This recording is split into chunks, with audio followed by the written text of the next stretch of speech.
Bismillahirrahmanirrahim.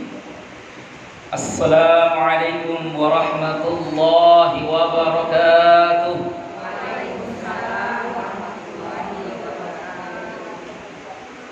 Alhamdulillahi rabbil alamin. Wa bihi nasta'inu ala umurid dunya waddin. Wassalatu wassalamu ala ashrafil anbiya'i wal mursalin, nabiyyina wa habibina wa syafi'ina wa sayyidina wa maulana Muhammadin wa ala alihi wa ashabihi wa man tabi'ahum bi ihsanin ila yaumiddin. Amma ba'du. Para ummahat, ibu-ibu semua, a'azzakumullah wa iyaya, jamaah majelis taklim Masjid An-Nur. Masjid An-Nur. An-Nur artinya cahaya. An-Nur juga bisa berarti kebenaran. Karena kebenaran itu datangnya seperti cahaya. Kesesatan itu dalam Al-Quran disebut dengan kegelapan. Gelap itu kalau sudah datang nur, cahaya, maka pasti yang namanya gelap akan sirna. Rumah kita malam hari tutup semuanya pasti gelap.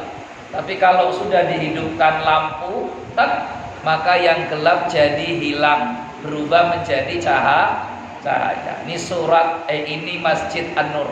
Harapannya semoga jamaah yang hadir di sini, yang mencari kebaikan di masjid ini, nanti mendapatkan cahaya di dunia dan di akhirat. Amin.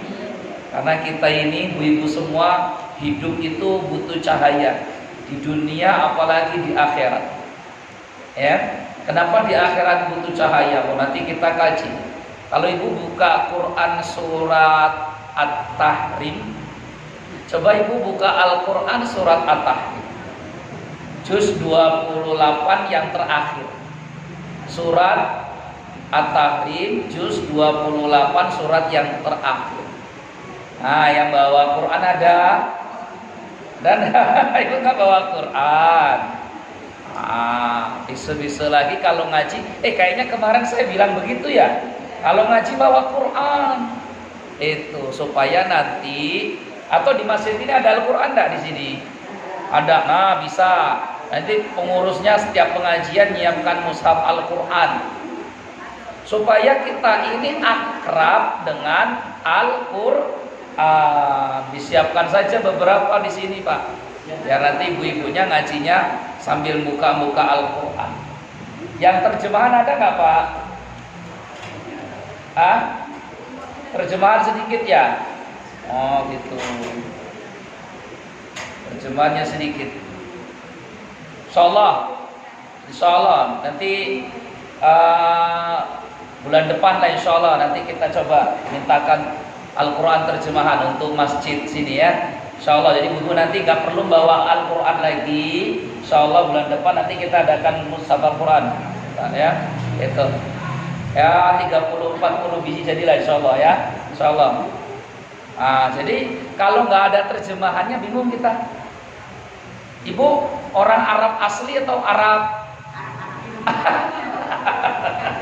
atau Arab nengendi? Kalau orang Arab asli baca nggak ada terjemahannya nggak apa-apa.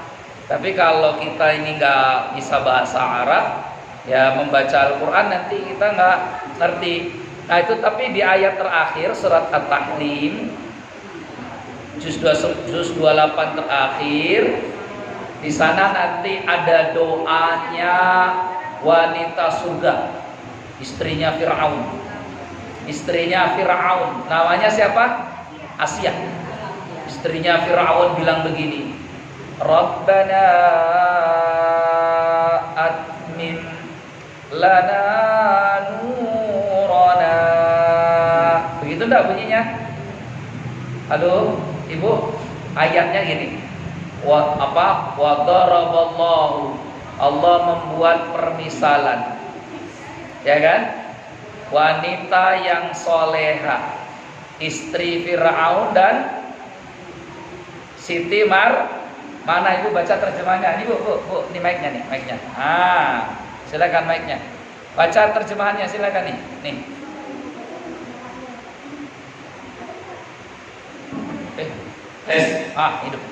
Hidup. Silakan baca terjemahannya ibu.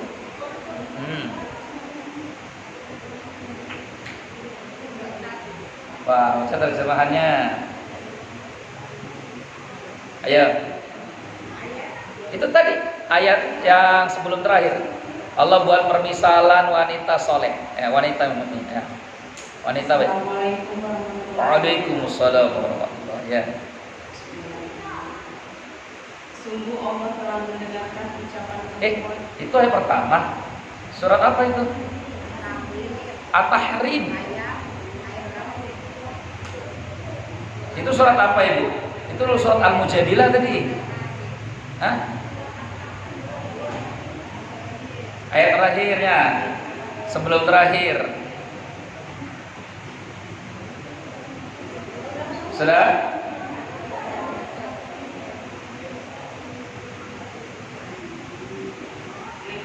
Ya, surat ayat ke-8, At-Tahrim ayat 8. Ya, silakan.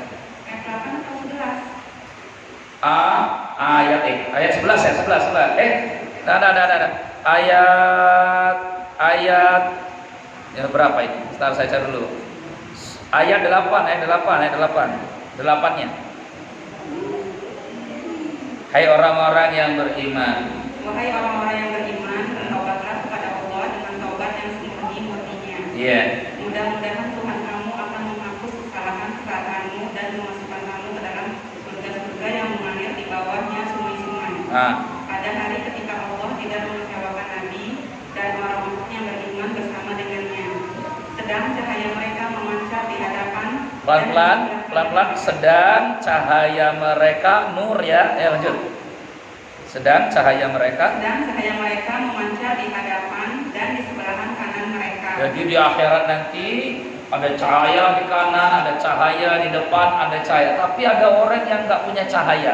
Lanjut ayat ini. Sambil mereka berkata, ya Tuhan kami, sempurnakanlah untuk kami cahaya kami dan ampunilah kami. Sungguh Engkau Maha Kuasa atas segala sesuatu. Masya Allah. Rabbana atmim lana nurana waghfir lana. Kenapa kok orang beriman di sini minta cahaya, minta nur? Karena ibu kejadiannya itu nanti di padang mahsyar itu ketika melewati jembatan Sirat itu gelap, bukan main gelapnya. Suruh melewati jembatan, ternyata jembatannya gelap, terus jembatannya kecil. Ibu bayangkan, kita disuruh lewat jembatan kecil, malam gelap, gak ada cahaya. Kira-kira bisa nyemplung gak tuh? Bisa cemplung gak itu? Bisa nyemplung.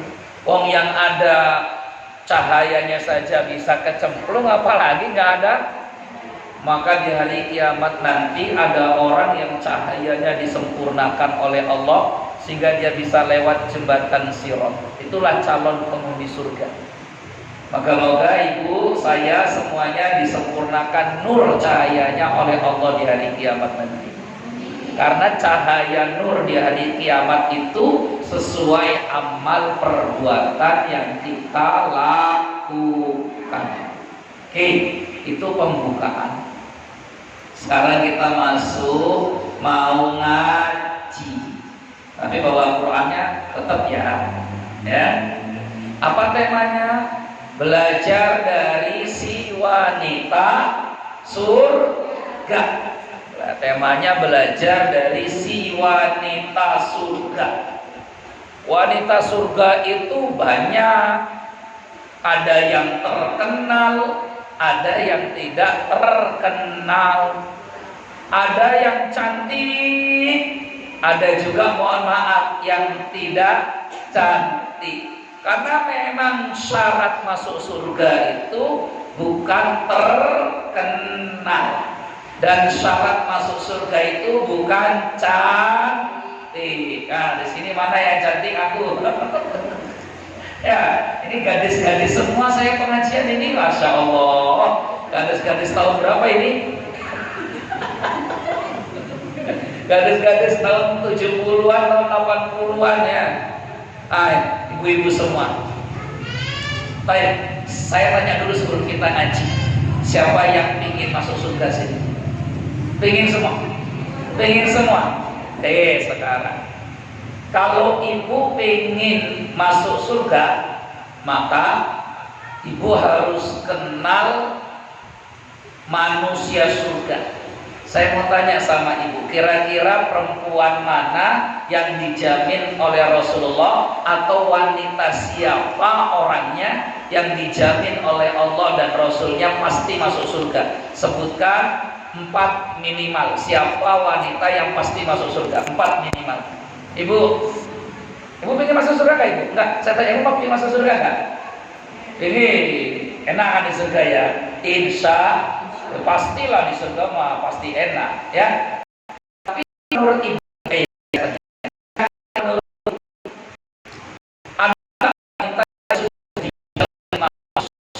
oleh Allah dan ada ibu saudara maknya ada siapa? Satu. Kalau ada harus jawab satu. Siti Maryam. Siti Maryam itu siapa? Siti Maryam itu siapa? Tahu, takutnya bidan ini, takutnya di bidan Siti Maryam ini. Bu bidan ya, bukan? Bukan. Siapa Siti Maryam yang dijamin surga? Ibunya Nabi Isa. Bukan Siti Maryam Bu bidan ya, bukan ya? Ya, ibunya Nabi Isa, betul. 1, 2.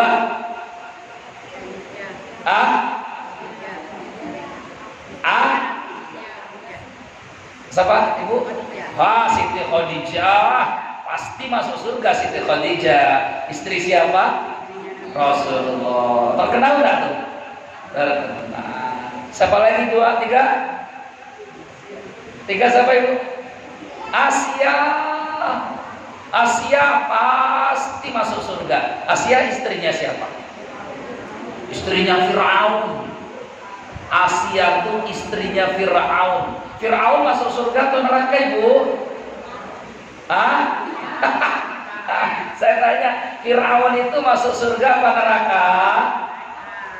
Neraka dong. Yakin gak tuh? Ya ampun, harus yakin. Masa gak yakin Fir'aun masuk neraka? Tapi ternyata istrinya masuk. Makanya rumah tangga kita itu ada yang suaminya di neraka, istrinya masuk surga. Ibu pengen gak begitu? Ibu pengen gak masuk surga? Suaminya di neraka, apa ini enggak? Berarti sayang ya sama suami ya? Ayam beb. Ayam bebnya gak mau di neraka, gak mau. Berarti suaminya harus diajak sholat, suaminya harus diajak ngaji, suaminya harus taat. Jangan hanya istrinya yang taat, jangan hanya istrinya yang sholat. Nanti takutnya bukan apa-apa bang, takutnya bukan apa-apa mas. Rumah tangga kita ini kayak keluarganya Fir'aun. Emang kayak apa tuh keluarganya Fir'aun? Di dunia bareng, tapi di akhiratnya pisah. Ya kan? Yang satu istrinya di surga, yang satu suaminya di neraka. Ada. Sudah berapa itu wanita surga? 3, 4. Satu lagi siapa wanita surga? Ayo. Siti Aisyah. Ya betul lah, Siti Aisyah di surga. Ya. Terkenal nggak 4 itu tadi? Terkenal nggak bu? Terkenal. Tapi kita bukan ngambil pelajaran dari wanita-wanita terkenal ini. Ada Siti Fatimah di surga juga, dan wanita-wanita hebat terkenal yang lain. Kenapa kita tidak ambil yang terkenal Ustaz? Nah, kita ingin mengenal pelajaran dari wanita lain yang tidak dikenal dan tidak terkenal, ternyata dijamin masuk surga. Itu hebat itu. Kalau si Asia, Maryam ibu Nabi Isa alaihissalam, Khadijah dari Rasulullah, Fatimah putri Nabi Muhammad, Siti Aisyah dari Rasulullah. Itu sudah jelas mereka wanita mulia dikenal oleh kaum muslimin. Saya ingin memaafkan ibu-ibu semua, ibu, surga itu bukan karena terkenal dan tidak terkenal. Bisa saja yang terkenal justru lebih dulu masuk surga. Justru kadang terkenal itu susah masuk surganya. Kenapa Ustaz kok yang terkenal kadang susah masuk surga? Iya, karena orang itu semakin terkenal kadang dia tidak bisa jadi dirinya sendiri. Karena dia dikenal, di mana-mana dikenal, kemana-mana dilihat orang, kemana-mana dipantau orang, kemana-mana diikuti orang, akhirnya dia itu berbuat beribadah itu ingin dilihat oleh orang, pencitraan namanya. Karena terkenal, orang kalau sudah dikenal tuh cobaan ujiannya susah, pencitra. Apa orang nggak dikenal masuk masjid, sholat nggak sholat pun nggak ada yang memperhatikan dia. Tapi coba orang dikenal, ya bersin saja dikomentari, orang terkenal bersin saja di komentar. Tapi ibu, innallaha la yanzuru ila suwarikum wala ila ajsamikum walakin yanzuru ila qulubikum wa a'malikum. Saya ini pengajiannya miring begini terus saya nengoknya ini ya. Kalau saya di sini nengok miring begini nih. Jadi kita pengajiannya gaya miring ini. Coba deh di sini. Jadi saya kesini terus miring terus kita. Habis pengajian tengkleng kita ini ya. Miring kita gayanya. Nah, kata Nabi SAW di hadis sahih riwayat Imam Muslim, di kitab ini, kitab Riyadhus Shalihin, Imam Nawawi, Rasul bersabda, sesungguhnya Allah tidak melihat rupa-rupa kalian. Allah itu tidak melihat wajah. Allah tidak lihat wajah kita, tetapi Allah melihat hati-hati kita. Allah lihat hati, ini kelihatan satuan ya. Allah tuh lihat hati kita. Kalau tidak lihat yang ini terkenal, tidak terkenal. Allah tidak lihat, mohon maaf, yang ini cantik atau kurang cantik, yang ini ganteng atau kurang ganteng. Allah tidak lihat itu. Yang Allah lihat apa ibu? Hati. Nah, kita sekarang masuk ke hadis. Hadisnya ada dalam kitab Riyadhus Shalihin Imam An-Nawawi Syafi'i, ya, salah satu ulama madhab Syafi'i. Siapa wanita surga yang tidak terkenal ini Ustaz? Namanya Ummu Zufar. Namanya siapa? Ummu Zufar. Ibu sudah pernah dengar nama Ummu Zufar? Belum. Ya, kapan pertama kali dengar nama Ummu Zufar? Baru ini. Udah kalau gitu kita contoh di Ummu Zufar siang ini. Karena Ummu Zufar salah satu wanita yang dijamin masuk surga oleh Rasulullah Sallallahu Alaihi Wasallam. Di mana jaminan dia masuk surga? Di dua hadis riwayat Al-Bukhari dan Muslim. Al-Bukhari nomor hadis 5652, Muslim nomor 2576. Jadi hadis tentang Ummu Zufar manusia surga ini hadis yang sangat kuat ibu-ibu semua. Karena hadisnya diriwayatkan oleh dua imam ahli hadis paling terkenal, Al-Bukhari dan Muslim. Ya, Al-Bukhari itu asalnya dari Bukhara, sekarang negaranya namanya Uzbekistan. Uzbek. Ya, Uzbek yang perempuannya putih-putih, cantik-cantik loh, orang Uzbek. Jadi kalau ibu sampai di Mekah, ibu melihat perempuan-perempuan putih-putih, ya itu orang-orang Uzbek gitu. Ya, putih-putih. karena di sana memang daerahnya daerah dingin. Ya, makanya karena dingin akhirnya kulitnya putih-putih. Kita kan di Indonesia daerahnya ya panas ya. Itu. Makanya jarang yang putih-putih. Nah, terus yang kedua Imam Muslim. Muslim itu dari Naisabur, dari daerah dekat-dekat dengan Iran, dekat-dekat dengan negara Iran. Jadi ini dua-duanya bukan orang Arab, tapi ulama ahli hadis, Bukhari dan Muslim. Sampai sekarang orang-orang di kita ini kalau lahir pun anaknya ada yang dikasih nama Bukhari, ada yang dikasih nama Muslim. Kenapa namanya Bukhari? Supaya gedenya jadi kayak Imam Bukhari. Kenapa dikasih nama Muslim? Supaya gedenya jadi Imam Muslim. Kenapa dikasih nama Syafi'i? Supaya gedenya nanti jadi Imam. Kenapa dikasih nama Nawawi? Apalagi Nawawi itu banyak banget tuh nama Nawawi. Ya, Nawawi itu banyak. Rata-rata kenapa dikasih Nawawi? Saya dulu di Jakarta 3 tahun. Itu banyak tuh engkong Nawawi, engkong nenek kakek-kakek itu namanya Nawawi.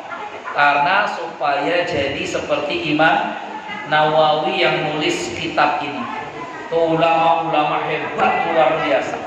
Nah, di hadis ini di riwayat Imam Al-Bukhari Muslim, Imam Nawawi bawakan cerita tentang wanita surga. Siapa tadi namanya, Ibu? Ummu Zufar. Nanti kita ambil pelajaran satu-satu pelajarannya. Baik, kita mulai dari hadis. Hadis ini datang dari Atha bin Abi Rabah. Atha bin Abi Rabah muridnya sepupu Nabi Ibnu Abbas. Nah, nama-nama orang semuanya. Tiba-tiba suatu hari Ibnu Abbas ini sepupunya Nabi Muhammad, yo keponakannya Nabi Muhammad. Ya, Ibnu Abbas ini sepupunya Rasulullah, ya keponakannya Rasulullah. Nyambung nggak, Bu? Keponakan tapi juga sepupu. Masuk di akal nggak? Ya, Ibu mikir dulu sekarang. Ibnu Abbas itu statusnya keponakan Nabi Muhammad, yo sepupunya Rasulullah. Masuk di akal nggak? Gimana ceritanya? Ya, jadi bapaknya Ibnu Abbas itu namanya Abbas. Bapaknya Ibnu Abbas itu namanya Abbas. Abbas itu adik paling kecil Abdullah, bapak Nabi Muhammad. Paham ya? Jadi bapak Nabi Muhammad kan namanya siapa, Bu? Abdullah bin Abdul Muthalib. Punya adik paling kecil namanya Abbas. Abbas itu lahir 2 tahun sebelum Nabi Muhammad. Status pangkat paman, tapi selisih cuma 2 tahun. Kan kadang ada ya di tempat kita ya, ada paman tapi sama ponakannya selisihnya cuma, ada nggak tuh gitu tuh? Ada. Bahkan kadang ada ponakan lebih tua daripada paman karena kesundul katanya. Ya, kesundul. Ini anaknya nikahan terus lahiran, bapaknya sama emaknya hamil. Nah, jadi itu ponakan lebih tua daripada pamannya. Kalau ini enggak, tetap lebih tua Abbas ketimbang Nabi 2 tahun. Selisihnya cuma 2 tahun. Abbas itu paman Nabi paling kecil, selisihnya cuma 2 tahun.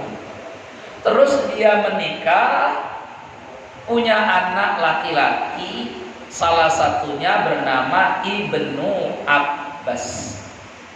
Jadi Ibnu Abbas sama Nabi Muhammad apa hubungannya? Halo? Ibnu Abbas dan sama Rasulullah hubungannya apa di sini ceritanya? Kalau sudah begini, anak paman berarti apa namanya? Sepupu, kakak beradik sepupu. Di satu sisi ini Ibnu Abbas sepupuan sama Nabi Muhammad. Kenapa? Karena bapaknya Ibnu Abbas paman Nabi Muhammad, biarpun selisih umur cuma 2 tahun. Paham? Paham ya? Nah, ini Ustaz ngaji pusing banget ini cerita-cerita kita muter-muter ya.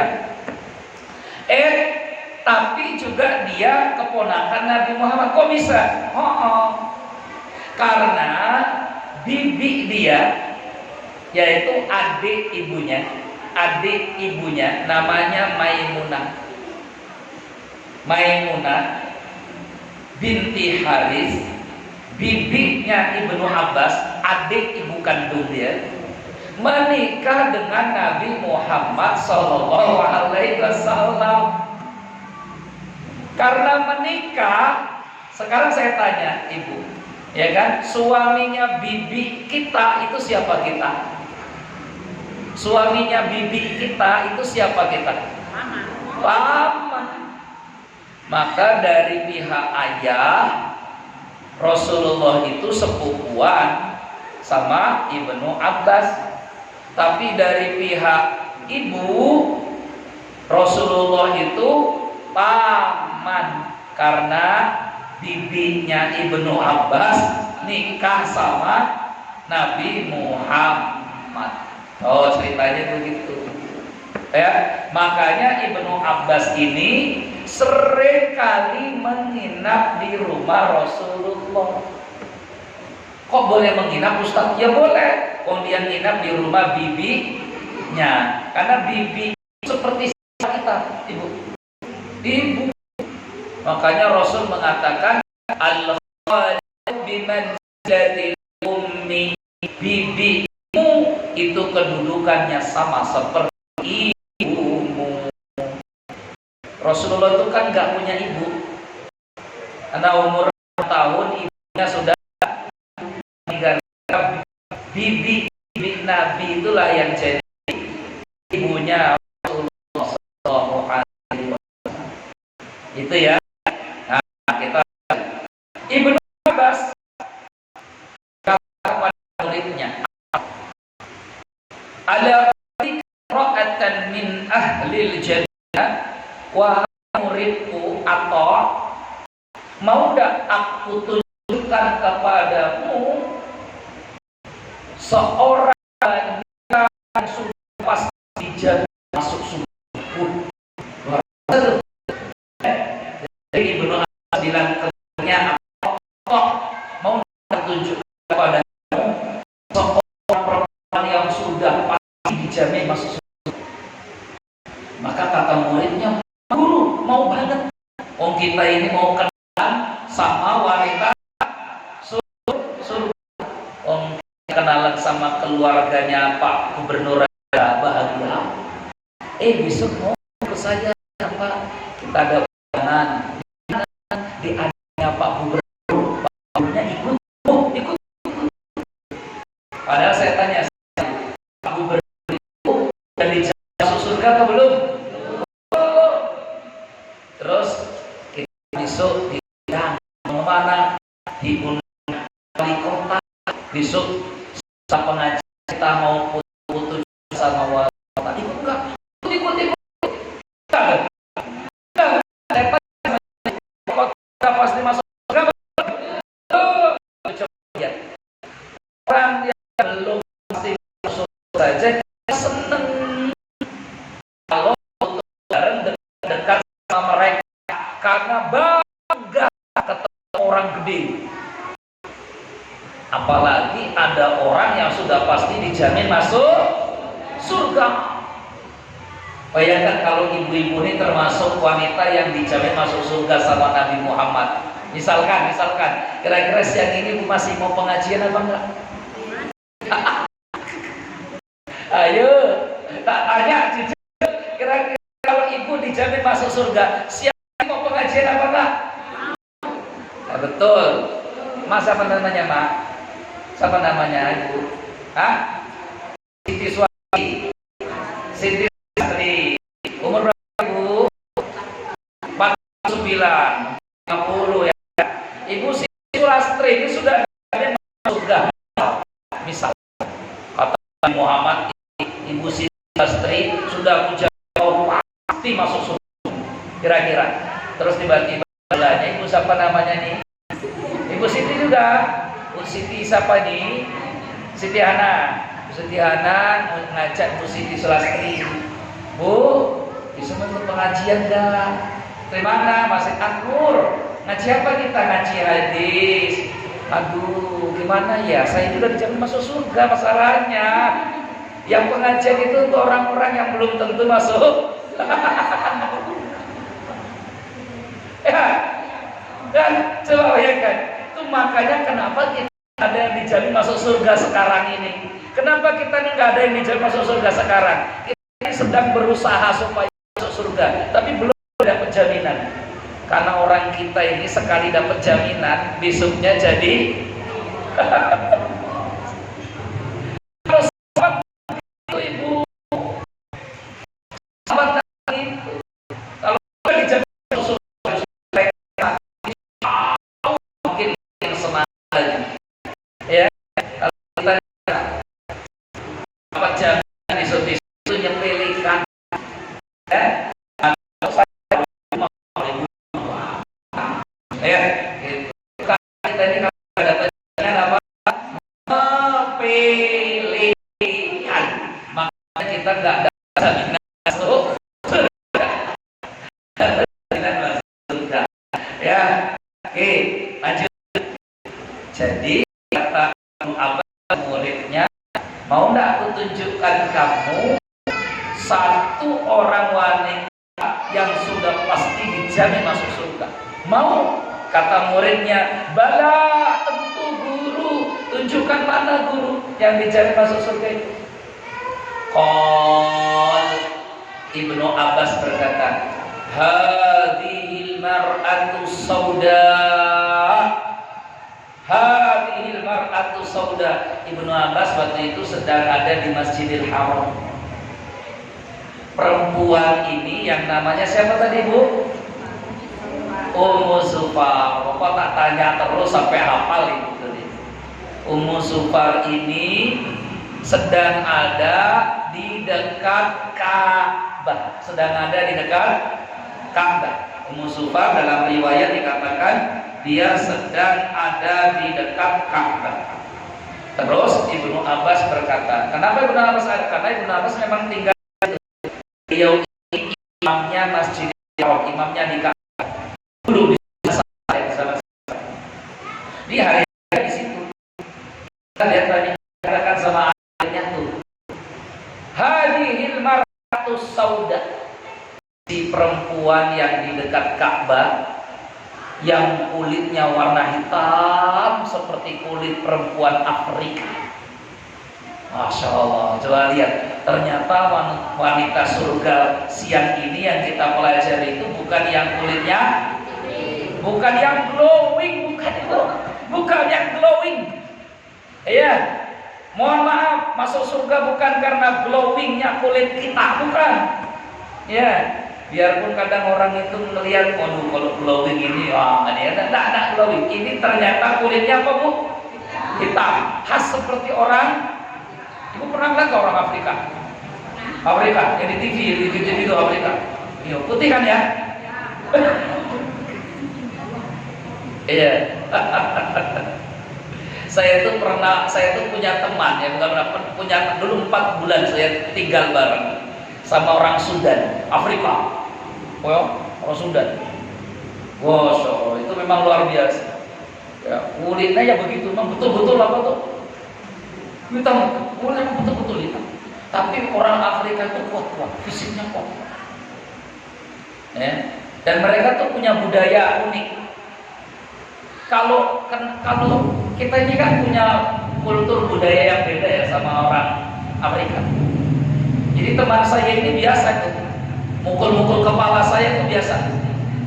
Canda-candaan itu mukul kepala, gitu. Karena di sana biasa orang candaan itu mukul kepala. Asal jangan mukul pantat, karena pantat mereka marah banget. Orang kita ini nggak bisa. Kalau pukul kepala itu tandanya nggak sopan, masih mending pukul pantat. Makanya saya pernah sekali ngerjain. Dia pukul kita kepala, maksudnya itu bercanda. Kultur budaya beda. Maka suatu pukul pantat,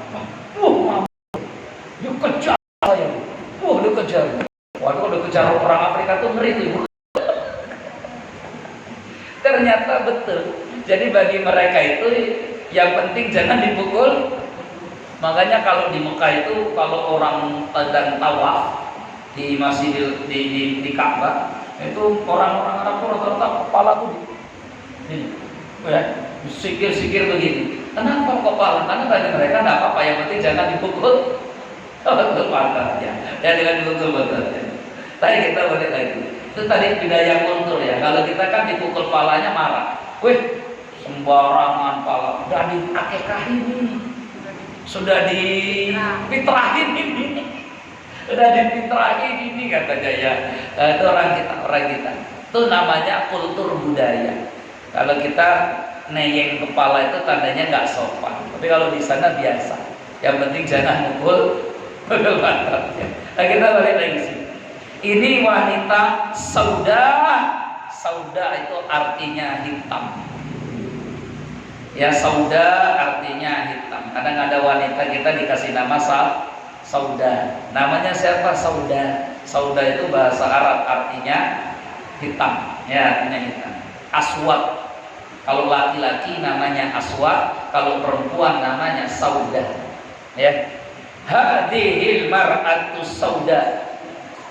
Ini wanita berkulit hitam tawilatun. Dalam riwayat lain disebutkan, di sini dikatakan, ya, di sini dikatakan, mana tadi? Tawilatun, fisiknya tinggi, ya, fisiknya tinggi. Jadi Ummu Zufar itu perempuan yang tinggi dan kulitnya hitam seperti orang Afrika. Ya. Oh, ini wanita ini kata apa?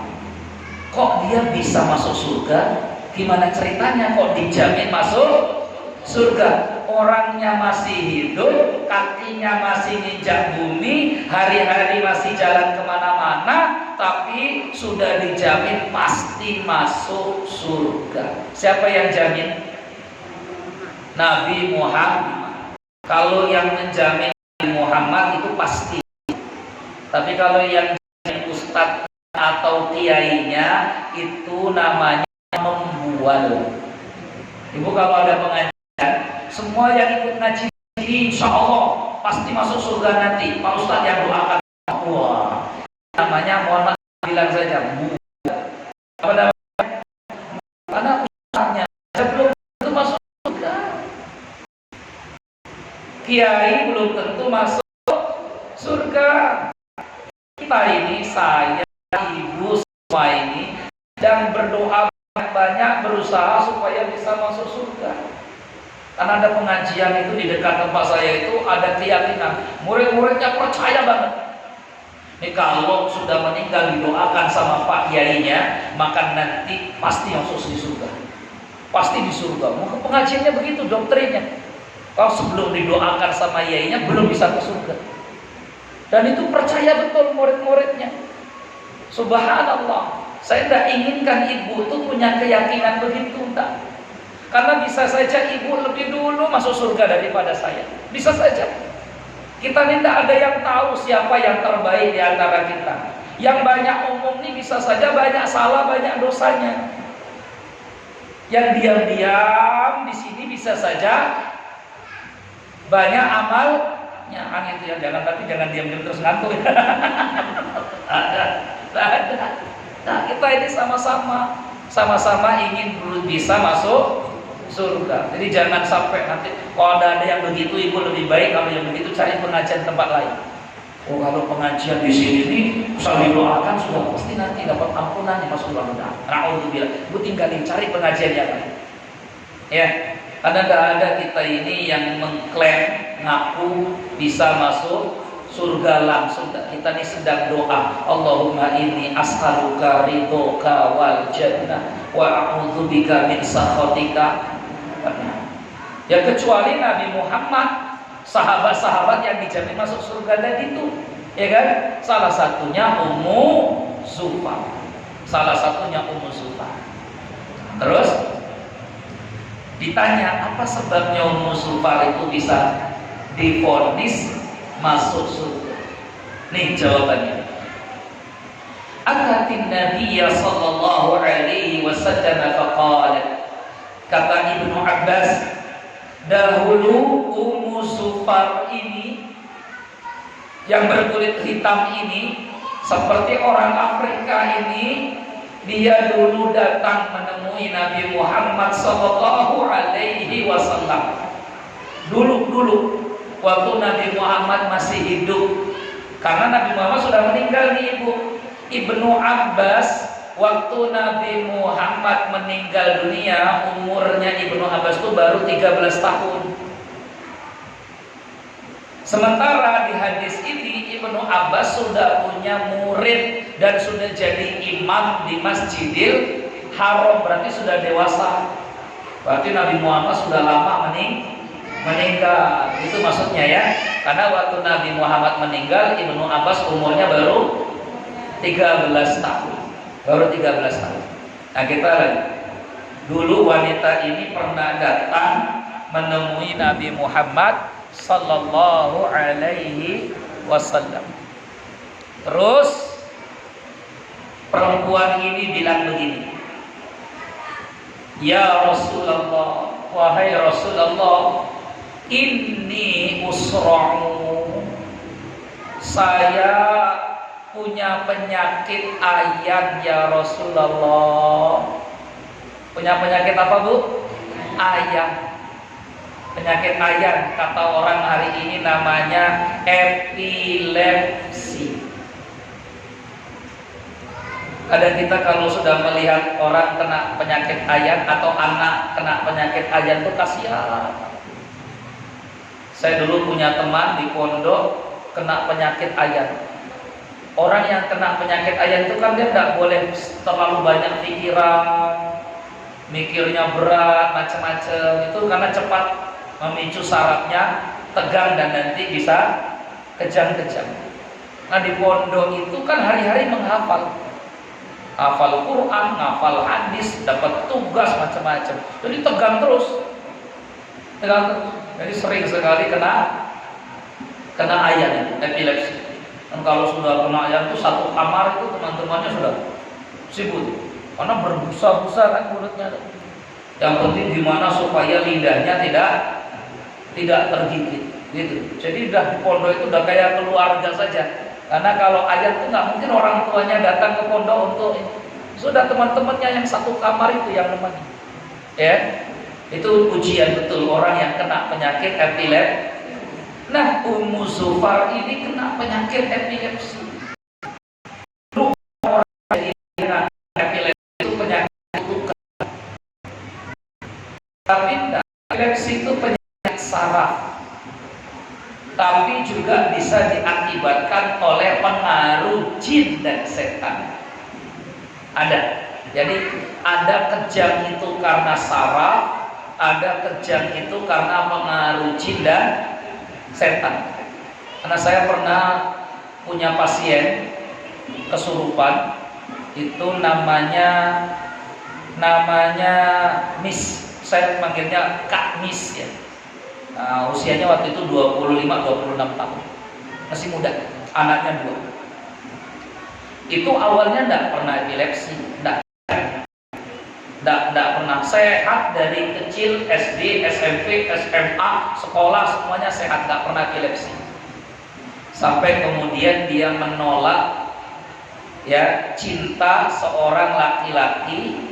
Dan ternyata wallahu alam kita tidak tahu, mungkin saja karena cintanya ditolak dia sakit hati. Saya tidak tahu ya, karena pengakuan dari jinnya begitu, pengakuan dari jinnya bahwa dia ini disihir, foto-fotonya diambil kemudian disihir sehingga tiba-tiba kejang.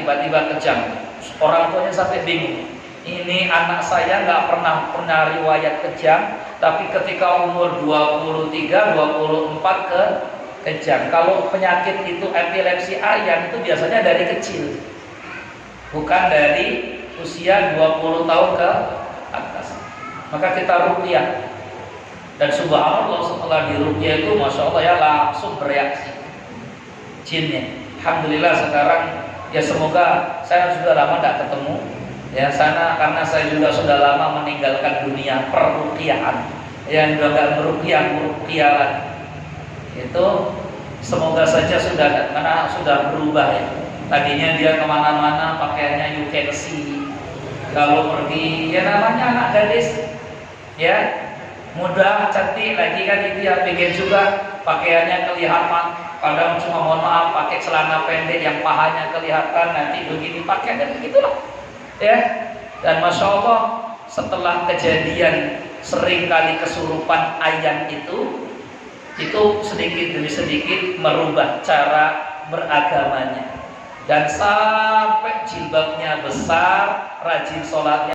Alhamdulillah ya, saya tanya sama suaminya akhir gimana, alhamdulillah sudah lagi seperti dulu, sekarang sudah membantu ya. Jadi tidak bisa melindungi kita kecuali Allah, kecuali Allah Subhanahu wa Ta'ala. Kita balik di sini ya tadi. Jadi ayat itu memang karena salah, tapi juga ada karena pengaruh jin, pengaruh setan. Di kitab ini juga disebutkan, diceritakan.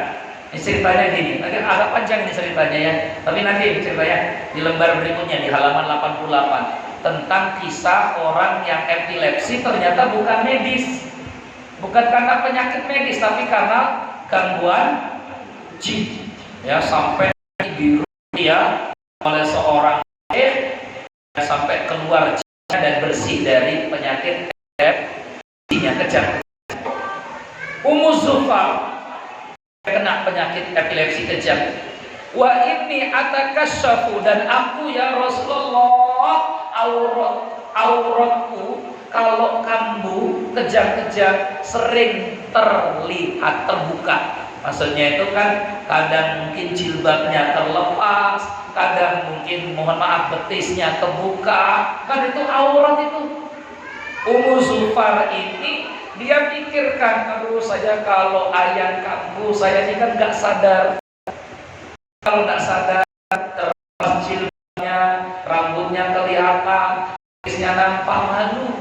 Itu yang dia adukan pada Nabi Sallallahu Alaihi Wasallam. Fad'ullah ta'ala li, ya Rasulullah, aku minta kepadamu tolong doakan aku supaya aku sembuh dari penyakit ayamku ini. Ini namanya tawasul. Namanya apa? Tawasul. Apa itu tawasul? Minta tolong orang soleh doakan kita. Ya, itu namanya tawas.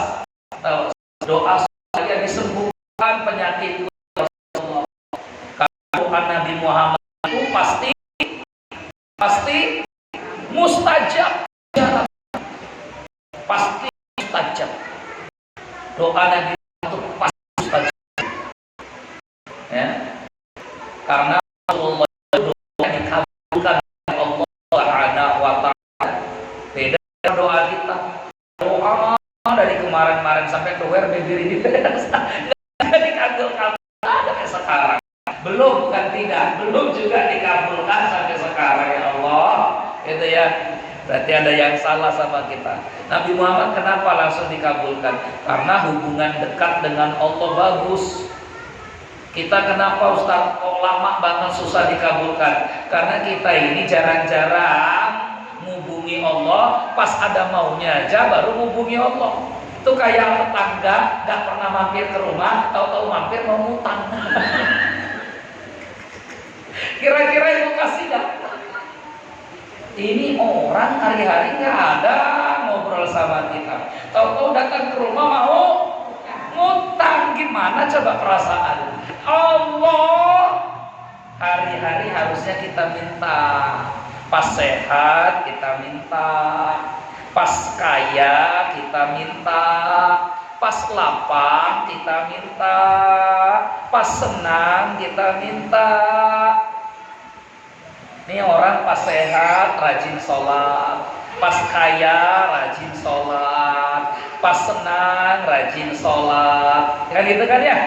Nanti suatu waktu kalau roda berputar, tiba-tiba dia sakit, terus minta, maka malaikat bilang ini waktu sehat saja minta, apalagi sekarang pas sakit, tolong ya Allah kabulkan permohonannya. Malaikat yang bantu doa kita ini. Itu ada riwayatnya itu dari Salman Al-Farisi. Oh, malaikat yang bantu kita. Kenapa malaikat bantu kita, Ustaz? Karena waktu lapang, waktu sehat, waktu senang, waktu kaya, kita nggak lupa kepada Allah. Maka pas kita susah, malaikat pun yang akan membantu kita dalam berdoa. Malaikat bantu doa kita minta sama Allah. Ta'arraf ilallah firraha ya'rifka fisyiddah. Nabi bersabda, kenali Allah waktu kau lapang, maka Allah akan mengenalimu ketika kau sedang kesulitan. Jangan nunggu kita sulit, jangan nunggu kita pailit, jangan nunggu kita bangkrut, jangan nunggu kita stroke baru mau minta. Dulu waktu sehat, hayya ala sholah, hayya ala falah, nggak pernah ke masjid. Hayya ala sholah, hayya ala falah, nggak ke masjid-masjid. Kemana? Sadar dia. Ya Allah ya Karimnya, ayo mumpung masih sehat, semangat. Jangan-jangan ini, moga-moga ini mic kedengaran sampai keluar nggak ini? Hah? Kedengaran sampai keluar nggak ini? Mic. Oh, moga-moga yang di luar, yang dengar terpanggil hatinya. Ya, saudara-saudara kita, tetangga-tetangga kita, keluarga-keluarga kita, semoga dibukakan hatinya. Yang belum mau sholat, moga-moga belajar sholat. Ya, itu. Saya saja kemarin malam Jumat nih kita ada pengajian di sebelah Kapolsek Imam Bonjol nih. Sebelah Kapolsek Imam Bonjol. Ada satu ibu-ibu janda masuk Islam. Umur 41 tahun, setelah seminggu ditinggal wafat suaminya. Anak-anaknya dua-duanya masih non-muslim. Yang satu belum terima kalau ibunya masuk Islam. Kalau ibunya baru belajar sholat, ketahuan di rumah, dirusuhi, bahkan dilempari. Ya, ibunya cerita. Saya tanya sama ibu, ibu ini mau masuk Islam, ada yang maksa. Seminggu suami meninggal langsung syahadat. Karena dia sebenarnya sudah ingin sejak lama itu mau masuk Islam. Coba bayangkan, ini ada orang yang dulunya kafir itu saja ingin masuk Islam, belajar sholat. Sampai malam Jumat kemarin diajarin cara pakai jilbab. Karena dia nggak bisa pakai jilbab. Diajarin pakai jilbab. Ya, coba. Jadi kadang kita itu iri. Ada orang yang belum Islam saja pengen masuk Islam. Karena melihat kaum muslimin ini hari-hari tenang, sholatnya tenang, semua tenang. Ini kita yang dari kecil sudah Islam, kadang malu-malu kita menjalankan agama Islam ini. Bahkan ada yang dari kecil Islam, tidak ke masjid-masjid sampai sekarang. Nanti sekali ke masjid depan imam lagi dia. Bukan di belakang imam, depannya imam lagi. Ya Allah, kalau moga saudara kita, keluarga kita, tetangga kita, ya Allah, mudah-mudahan dibukakan hatinya bisa datang ke masjid. Ya, amin ya rabbal alamin. Kita boleh ya. Rasul bilang begini, dan kata Nabi, Rasul kabulkan gak wanita yang kena penyakit ayan ini, didoakan sama Nabi harus disembuhkan. Kata Nabi berikan tawaran, ibu-ibu semua. Kata Rasulullah, in syi'ti sabarti walakil jannatu wa in syi'ti da'autullaha ta'ala an yu'afiyaki. Wahai Ummu Zufar, saya berikan pilihan. Kalau kamu sabar dengan penyakitmu, aku doakan pasti kau masuk surga. Tapi kalau kamu ingin sembuh, saat ini pun aku akan berdoa agar Allah menyembuhkan penyakitmu. Kira-kira Ummu Zufar pilih mana? Mau surga, sabar dengan penyakitnya, atau sembuh tapi belum tentu masuk surga? Ibu